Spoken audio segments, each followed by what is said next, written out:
Okay, today lecture is for the 11th class. ठीक है, 11th class का जो लेक्चर होने वाला है वो होने वाला है मोलैरिटी के ऊपर।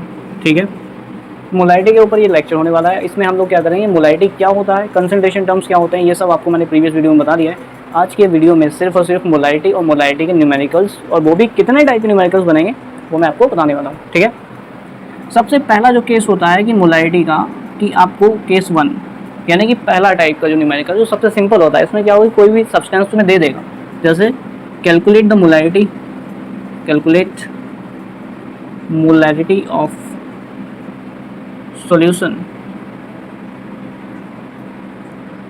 Of 4 gram NaOH having volume 500 ml। ठीक है, मतलब आपको क्या दिया होगा इस टाइप के क्वेश्चन में, ये एक जो फर्स्ट टाइप होगा जो सबसे सिंपल बोला जाता है न्यूमेरिकल, इसमें क्या होगा कि मोलैरिटी का आपको जो सोल्यूट पड़ा हुआ है उसका मास दे देगा और आपसे पूछ लेगा मोलैरिटी क्या होगी। तो मोलैरिटी का जो फॉर्मूला होता है वो हमको पता है कि भाई molarity equals to number of moles of solute upon volume of solution in litre. ठीक है, number of moles of solute, number of moles कैसे निकाले जाते हैं इसका वीडियो मैंने पीछे बना चुका हूँ, उसमें पढ़ा होगा, आप लोग जाके चेक कर सकते हैं। प्लेलिस्ट बनी हुई है 11th की some basic concept of chemistry की प्लेलिस्ट बनी हुई है, उसमें जाकर आप चेक कर सकते हैं। उसमें बताया है कैसे नंबर ऑफ मोल्स निकलेंगे। अब जब क्योंकि ग्राम में मास दिया है तो हमारा नंबर ऑफ मोल्स कैसे निकलेगा, मास अपन मोलर मास। तो मास, मोलर मास सोल्यूट का, सोल्यूट क्या है NaOH, NaOH का मोलर मास कैसे आएगा, NaOH का मोलर मास आएगा इन सभी का एटॉमिक मास रख के, सोडियम का रखोगे 23, ऑक्सीजन का रखोगे 16, हाइड्रोजन का 1, तो कितना आ जाएगा 40 ग्राम पर मोल। ठीक है, सो यहाँ पे रखेंगे 40 ग्राम पर मोल। अपॉन में वॉल्यूम है, वॉल्यूम क्योंकि मल्टीप्लाई जाएगा, 4/40 करोगे तो वो 40 नीचे आएगा। वॉल्यूम किस में रखोगे, ml में है यहाँ पे, तो लीटर में रखना होता है हमेशा। लीटर में रखोगे तो 1000 से क्या करोगे डिवाइड, 1000 से डिवाइड ऊपर चला जाएगा, 4 × 1000 डिवाइड बाई 40 × 500, 2 ज़ा 20 ज़ा 5 ज़ा 1/5, 1/5 मतलब कितना हो गया 0.2 मोलर। मतलब इसकी मोलैरिटी कितनी आ जाएगी, 0.2 मोलर सॉल्यूशन बनेगा। अगर हमने 4 ग्राम NaOH को 500 ml सॉल्यूशन में मिक्स किया तो उसकी मोलैरिटी कितनी होगी, 0.2 मोलर। ठीक है, तो ये तो फर्स्ट केस हो गया। केस सेकंड क्या होगा, इस टाइप के क्वेश्चन में क्या होगा कि आपको सोल्यूट की क्वांटिटी नहीं दी जाएगी और सोल्यूट को परसेंटेज की फॉर्म में दिया होगा। ठीक है, जैसे calculate molarity of 10% solution of glucose in water having density 1.2 ml ग्राम पर ml, सॉरी। ओके, यहाँ पे आपको डेंसिटी दी है। इस टाइप के क्वेश्चन में क्या करना है, इस टाइप के क्वेश्चन में आपको सबसे पहले तो लेट कर लेना है। आप सॉल्यूशन का मास, क्योंकि इसमें सॉल्यूशन आप क्या करोगे, लेट करोगे 100 ग्राम। हम सॉल्यूशन को क्या करना है 100 ग्राम में। अब ये जो परसेंटेज है वो मास बाई मास है। ठीक है, मास बाई मास मतलब सॉल्यूट भी ग्राम में ही है और सॉल्वेंट भी ग्राम में ही है। ठीक है, सो यहाँ पे W/W करके लिखा होता है क्वेश्चन में।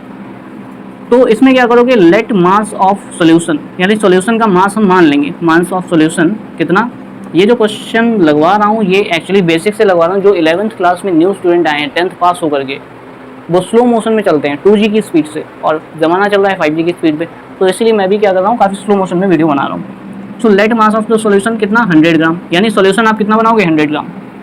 इस 100 ग्राम सॉल्यूशन में, यानी ये जो सॉल्यूशन बना रहे हो 100 ग्राम, इसमें 5%, सॉरी वो क्या कह रहा है कि 10% जो है ना वो ग्लूकोज होगा, तो 10% ग्लूकोज, यानी 100 का 10% कितना हो जाएगा। सो मास ऑफ ग्लूकोज निकल के आ जाएगा क्या, मास ऑफ ग्लूकोज कितना हो जाएगा, मास ऑफ ग्लूकोज 10 ग्राम। अब अगर सॉल्यूशन से सोल्यूट को निकाल दोगे तो हमें सॉल्वेंट मिल जाएगा, लेकिन हमें सॉल्वेंट का काम है नहीं, तो हम यहाँ पे मोलैरिटी निकाल रहे हैं। मोलैरिटी को number of moles upon volume of solution. So molarity का फॉर्मूला लगाएंगे, number of moles upon volume of solution. Number of moles मिल जाएंगे कैसे, मास अपॉन मोलर मास। सो 100 ग्राम में 10 ग्राम क्या है, मास है सोल्यूट का। सो सोल्यूट 10 दिया है, 10%। और ग्लूकोज क्या है, ग्लूकोज जो होता है ना, ग्लूकोज का फॉर्मूला होता है C6H12O6। यहाँ से हमें मोलर मास मिल जाएगा, जैसे कैलकुलेट कर तो सभी का एटॉमिक मास रख करके प्लस कर लेना है, तो 180 आता है इसका। ठीक है, 180 ग्राम पर मोल। सो 180 से क्या करोगे डिवाइड, क्यों, क्योंकि mass upon molar mass, multiply volume of solution, volume तो यहाँ पे है नहीं क्योंकि हमने सॉल्यूशन का मास माना था। सो सॉल्यूशन के मास को हम लोग किस में चेंज कर लेंगे, डेंसिटी में चेंज कर, डेंसिटी की हेल्प से वॉल्यूम में चेंज कर लेंगे, क्यों, क्योंकि डेंसिटी इक्वल्स टू क्या होता है, mass upon volume. So volume equals to mass upon density, mass कितना है 100 और वॉल्यूम कितना है 1 डेंसिटी 1.2। इसको क्या करोगे 10 5 जा 2 5 जा 2 6 जा, ठीक है, कितना हो जाएगा ये आपका 50/3 है ना, 250 डिवाइड बाई 3 कितना हो जाएगा 8 जा बजा कितना 2 जा है ना, 3 जा, उसके बाद 3 जा, तो 83.22 83.3 ml आ जाएगा जब आप कट करोगे। तो हम लोग इसको राउंड फिगर में 84 रख लेते हैं, मेरा मन है यहाँ पे कैलकुलेशन ईजी हो जाएगी। अब ये ml में आया है, वॉल्यूम आपने ml में निकाला है, लेकिन इसको लीटर में रखना होता तो आप क्या करोगे 1000 से क्या कर लोगे डिवाइड ऊपर चला जाएगा, 1 से 1 कैंसिल हो जाएगा। अब क्योंकि अब यहाँ पे कैलकुलेशन कर लेना है, बस सिंपल सा आपका क्या आ जाएगा मोलैरिटी आ जाएगा। यानी इस टाइप के क्वेश्चन में आपको क्या करना है कि जब परसेंटेज वाला केस दिया होगा तो परसेंटेज वाले केस में आपको सॉल्यूशन को लेट करना पड़ेगा, ठीक है।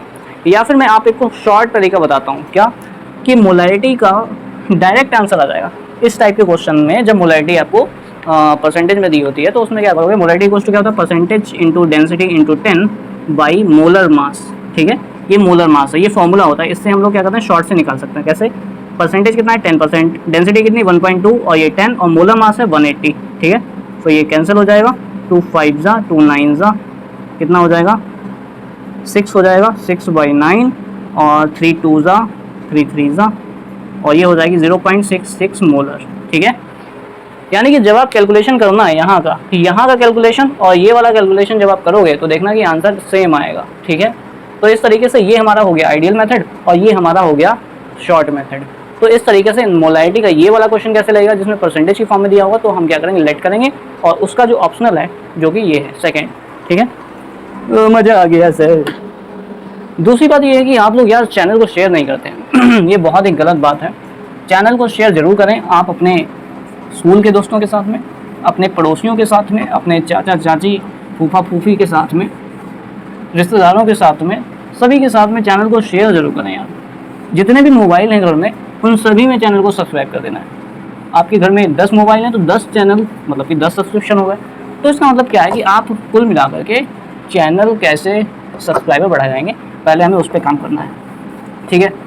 तो सबसे पहले तो हम्बल रिक्वेस्ट ये है कि जितने भी देख रहे हैं वो अपना सब्सक्राइब करें, पड़ोसियों का भी करवाएं और अगर थोड़ी बहुत सहायता हो सकती हो तो रिश्तेदारों का भी करवा सकते हैं। आई डोंट माइंड, मैं नहीं माइंड करूँगा बिल्कुल भी, ठीक है। अब आते हैं काम की बात पे। 2 टाइप हमने देख लिए, तीसरा टाइप क्या होगा। तीसरा टाइप ये होगा कि अगर मान लो कि हमारे पास 2 सॉल्यूशन दिए गए हैं, एक सॉल्यूशन ये बना हुआ रखा है, इसकी मोलैरिटी है 0.5 मोलर और वॉल्यूम है 500 ml, ठीक है। दूसरा सॉल्यूशन ये बना रखा है, इसकी मोलैरिटी है 2 मोलर, वॉल्यूम है 500 ml, ठीक है। और इन दोनों को मैंने मिक्स कर दिया, मिक्स करने के बाद एक सॉल्यूशन बना होगा और इसका वॉल्यूम तो हमें पता चल जाएगा क्योंकि ये तो दोनों को अगर मिक्स कर दोगे तो वॉल्यूम तो जुड़ जाएगा, यानी वॉल्यूम हो जाएगा 1000 ml, ठीक है। लेकिन मोलैरिटी नहीं जुड़ेगी कि मोलैरिटी जोड़ दोगे कि 2 + 5 2.5, ऐसा कुछ नहीं होगा। मतलब अभी तो इसमें ऐसा होगा लेकिन हम लोग कुछ डेटा ऐसा लेंगे उसमें ऐसा नहीं होगा, ठीक है। तो मोलैरिटी क्या होगी ये आपको बतानी पड़ेगी। यानी ये केस वो होगा कि जिसमें 2 सॉल्यूशंस की मोलैरिटी और वॉल्यूम दिए होंगे और आपको क्या दिया होगा, एवरेज मोलैरिटी निकालनी पड़ेगी। भाई अब जो सॉल्यूशन बना है उसकी मोलैरिटी कितनी होगी, ठीक है। सो जैसे 2 solution A and B having 1.5 molar 200 ml and 3 molar 100 ml volume are mixed, ठीक है। दोनों को मिक्स कर दिया गया। Find out resultant molarity, resultant solution molarity, मतलब कि रिजल्टेंट सॉल्यूशन की मोलैरिटी तुम्हें बतानी है कैसे निकलेगी, ठीक है। तो मोलैरिटी तुम्हें क्या दिया है, इसमें 2 सॉल्यूशन है, एक सॉल्यूशन ये है उसकी मोलैरिटी और वॉल्यूम दिया है, दूसरा सॉल्यूशन है उसकी मोलैरिटी और वॉल्यूम दिया है। आपको क्या करना है, जो बनेगा सॉल्यूशन ओवरऑल उसकी नई मोलैरिटी क्या होगी। तो इस टाइप के क्वेश्चन को हमेशा ऐसे सॉल्व करोगे, M1V1 + M2V2 upon B1 + B2। अब आपके पास दिमाग में ये भी क्वेश्चन होगा कि अगर 2 से ज़्यादा हो, 3 4 5 6, तो हम क्या करेंगे, M1V1 M2V2 + M3V3 + M4V4 + M5V5 जोड़ते चले जाएंगे, divide by B1 + B2 + B3 + B4 B5 वगैरह वगैरह डिवाइड कर देंगे, ठीक है।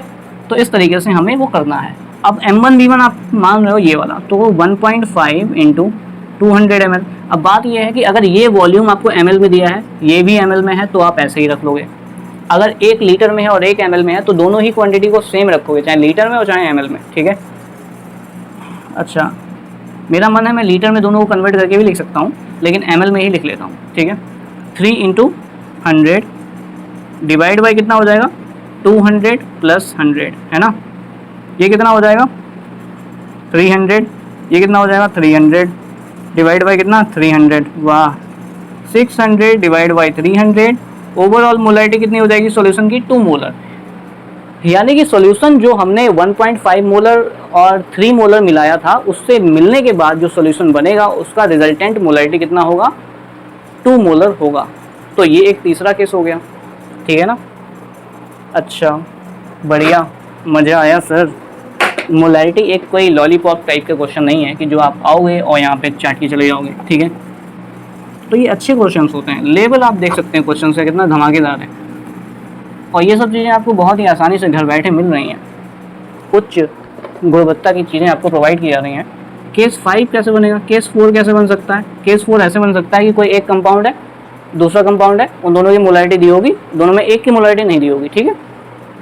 मतलब अब मान लो कि हमने एसिड और बेस की रिएक्शन कराई, एसिड और बेस की रिएक्शन से सॉल्ट बनेगा।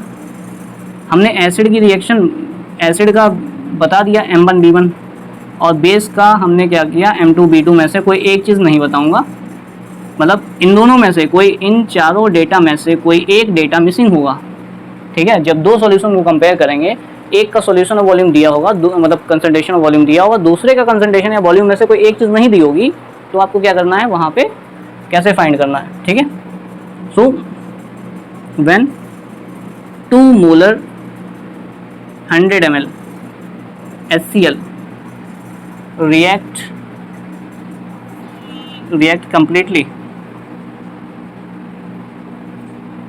completely with 3 molar NaOH solution, ठीक है। दो चीज़ें रिएक्ट होने की बात होती हैं इसमें, 3 molar NaOH solution। So find out how much volume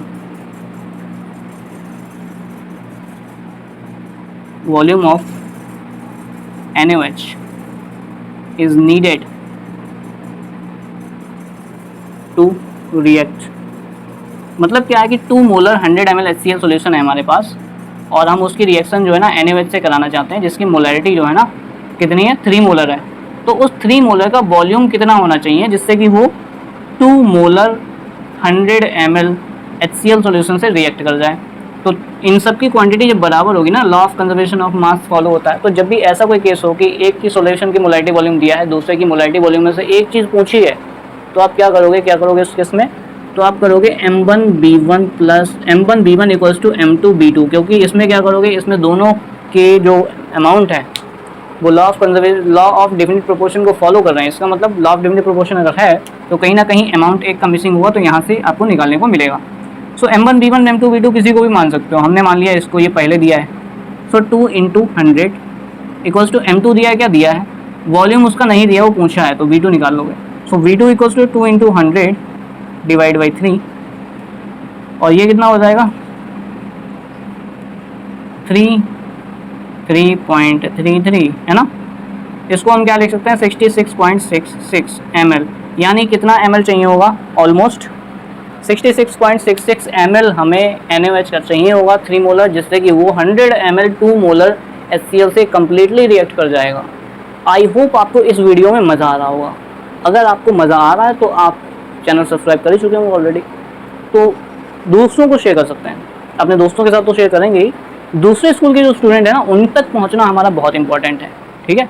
दूसरे स्कूल के स्टूडेंट्स अगर इस टाइप की वीडियोस देखते हैं कि हाँ यार वाकई में कुछ नया मिल रहा है, जो कि हो सकता है कुछ नया हो, मैं पूरी तरीके से श्योर नहीं हूँ, क्योंकि मेरी कोशिश रहती है कि कंटेंट जो है वो सॉलिड होना चाहिए एकदम, जैसे कि आपको मज़ा आ जाए पढ़ते हुए।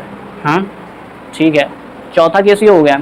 उसके बाद में एक केस और भी बन जाता है कि अगर मान लो कि हमारे पास एसिड और बेस के सॉल्यूशन है, दोनों को मिक्स कर दिया, और दोनों को मिक्स करने के बाद जो है रिजल्टेंट सॉल्यूशन बना, लेकिन उस रिजल्टेंट सॉल्यूशन की मोलरिटी जो होगी ना वो कितनी होगी, तो उस केस में एसिड और बेस क्योंकि अलग अलग नेचर के होते हैं, एक ही नेचर के दो सॉल्यूशन की मोलैरिटी वाले अगर सॉल्यूशन मिक्स हो रहे हैं तो रिजल्टेंट मोलैरिटी निकालने का तरीका मैं बता चुका हूँ, M1B1 plus M2B2 divide by B1 plus B2। लेकिन अपोजिट नेचर के अगर हों, जैसे एक एसिड हो और एक बेस हो, दोनों की मोलैरिटी भी पता है, दोनों की वॉल्यूम भी पता है और रिजल्टेंट मोलैरिटी पूछा है, तो आप क्या करोगे, M1B1 minus M2B2 divide by V1 plus V2। ठीक है, M1B1 माइनस M2B2 कर लेना है। चलिए उसको छोड़ दीजिए, कोई दिक्कत नहीं। मतलब ये जो कंसेप्ट 4 बताए गए हैं ना, ये तो मतलब आपको आने ही चाहिए।